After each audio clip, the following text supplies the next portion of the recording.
Hey guys, it's Luca from Learning MTG, and I've finally kind of finished buying all the foils that I wanted to buy. So now I can start making videos and start talking about what I did, kind of talk about my process, my thought process, and what I learned along the way, and hopefully pass that on to people, and just try to be as helpful as possible. So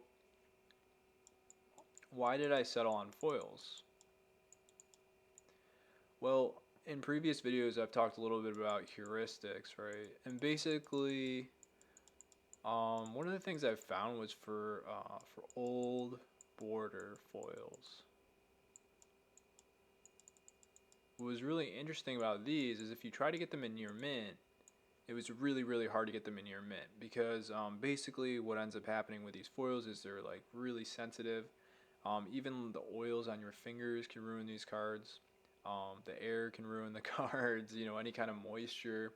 They'll warp if they're not kind of tightly snug somewhere. And if you put any kind of oils on them, the surface will kind of cloud.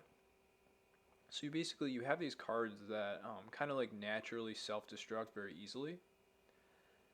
So it's just so hard to find near mint copies. And basically, the way my kind of measure for like how hard it is to find something is what I would do is I'd just go on TCG Player and I'd see, okay, how many copies of these are available. And for a lot of these near mint foils, there's sometimes 0 copies available. Sometimes one, two, three, four. Um, I was just like really amazed by how few of these were available. And then when I started to dig deeper and I started to actually buy these and test things out, I actually found that a lot of the quote unquote near mint copies on TCG Player were actually not near mint. They were actually LP because they had surface issues. So basically, one of the big ideas of this trade is that people are not properly valuing the rarity of these cards. And I was assuming that one day people would start grading these and they would start being sought after as collectible items. So, very briefly, there's been like a really big shift um, in MTG. Basically, I'll say like when I started playing Magic, so I started playing Magic seriously maybe around 2000. Fast forward to 2020, the value of most of the old cards before used to be in playability.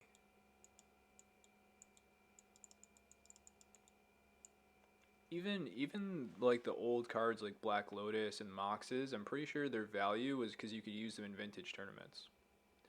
And a lot of the really nice chase cards were like foils that people use in legacy decks or standard extended.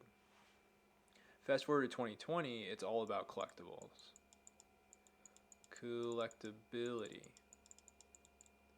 So basically, there's a shift from playability to rarity.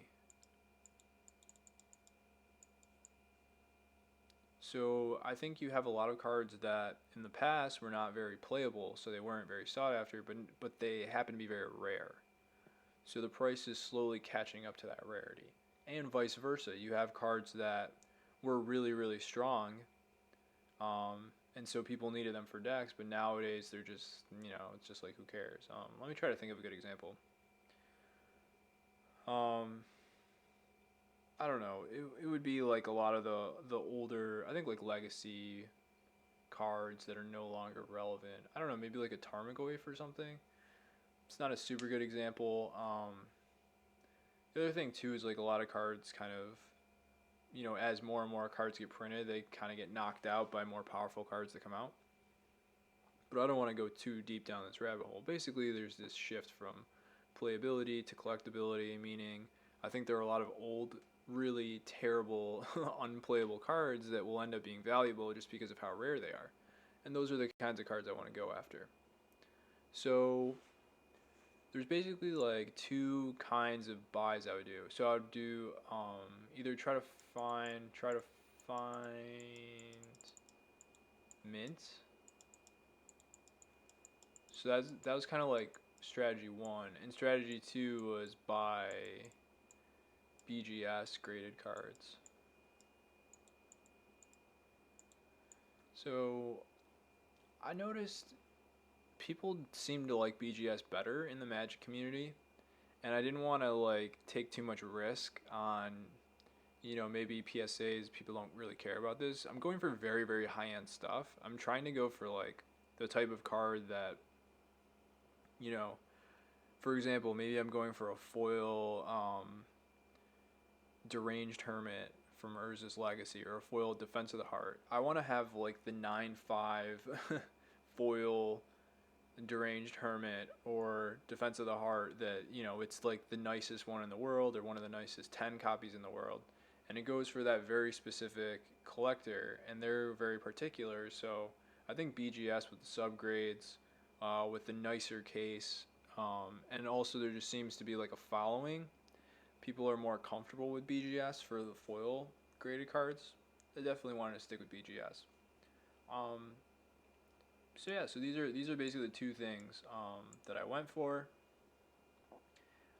Buying graded cards is very simple. You get what's there, unless it's like a fake, or unless there's something weird going on with the card, like I guess sometimes the label can be misaligned, or something like that, or maybe the surface is like scratched on the case.